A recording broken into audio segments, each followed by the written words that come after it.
so we're here. I got my beer. We already did our gear pooler there, so I swapped out the output flange from the R200 to the R230. So it's the same thing. It actually uses this ABS sensor. What I'm planning on doing is seeing if I can get the speed sensor made from that rather than using a GPS with the Mega Squirt. As you see, these all come on these diffs. I believe they don't come on the open diffs, but anyhow, regardless of what, they're just the teeth. I already swapped it over. I kind of totally forgot, but you see, now I am ready to go to mount up. Damn, why did that?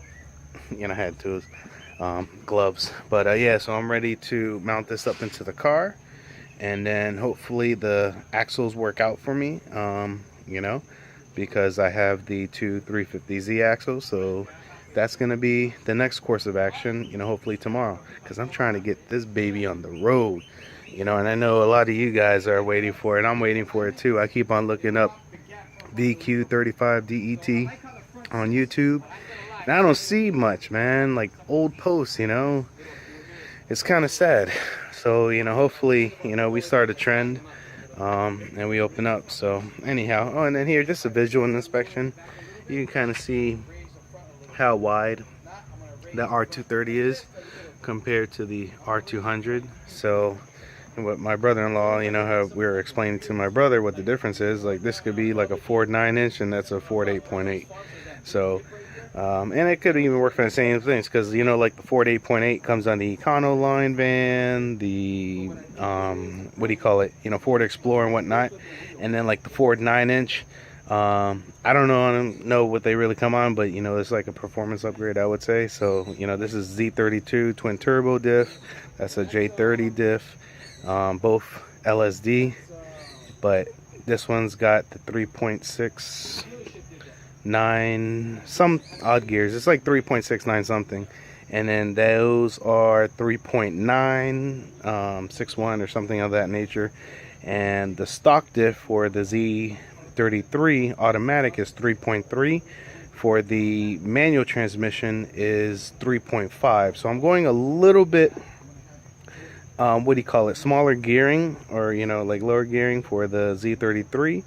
So I'm gonna be kind of ripping through gears quick. Hopefully, driving on the street, I could, 45 miles an hour, I could be in 6th gear and, possibly doing about, I don't know, maybe 2,000 RPMs. I hope it's something low.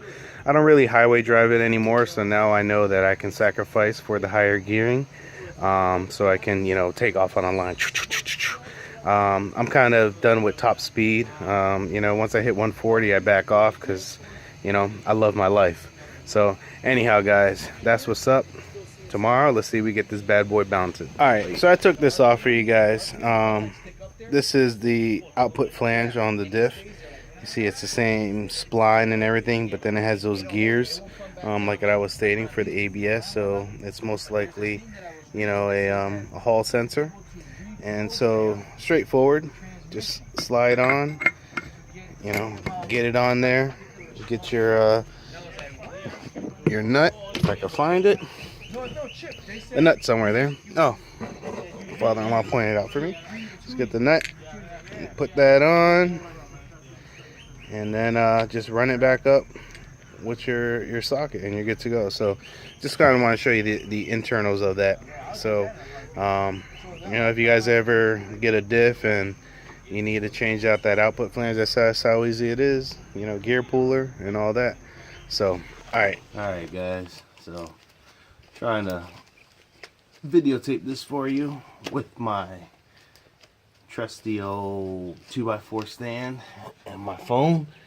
But basically, a jack is your best friend here. If you got a transmission jack, even better. Just go ahead and start pumping up, pump. Oh, I'm probably blocking my camera. What kind of good producer am I? Alright, so it's about 8 o'clock in the morning. We had a nice cold front come through last night, and I think it's about 44 degrees. So anyhow, that's what's going on. So like I said, self-explanatory. The only thing with these pumpkins, you gotta tilt it, get the snout over the sway bar, and then it can actually just sit there for a little bit while you readjust this bad boy. I had my son out here. I could have used his help pumping the jack, but no big deals. We will.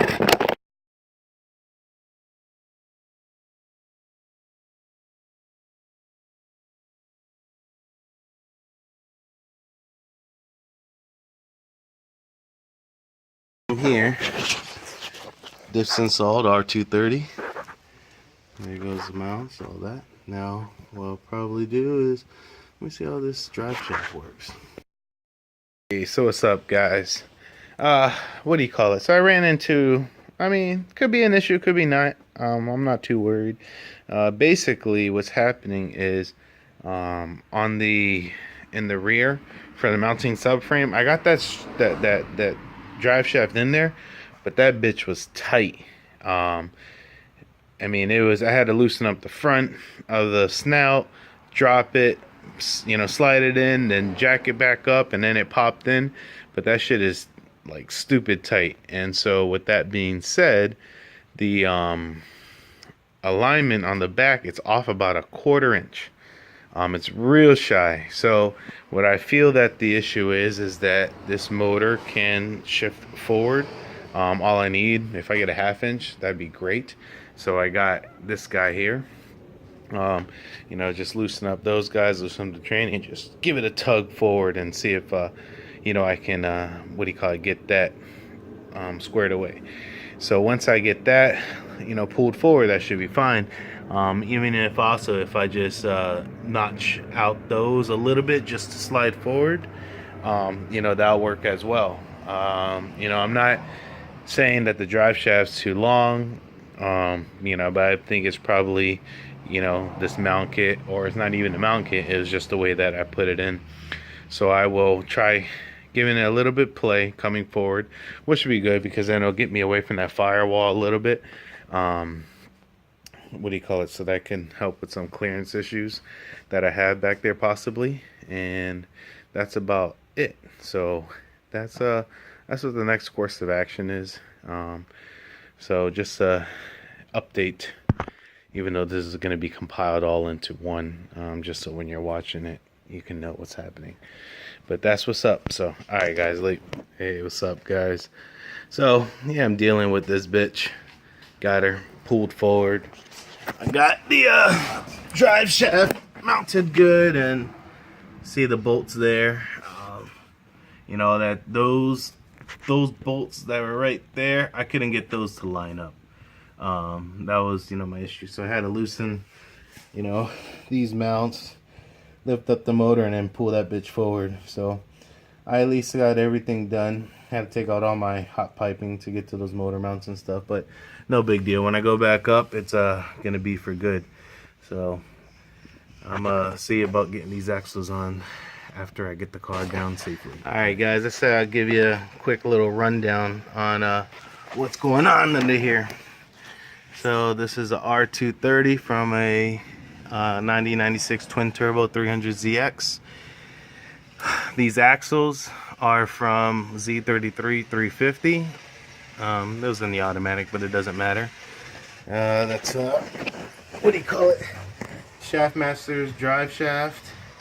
3-inch aluminum, steel to the 350Z CD009 tranny.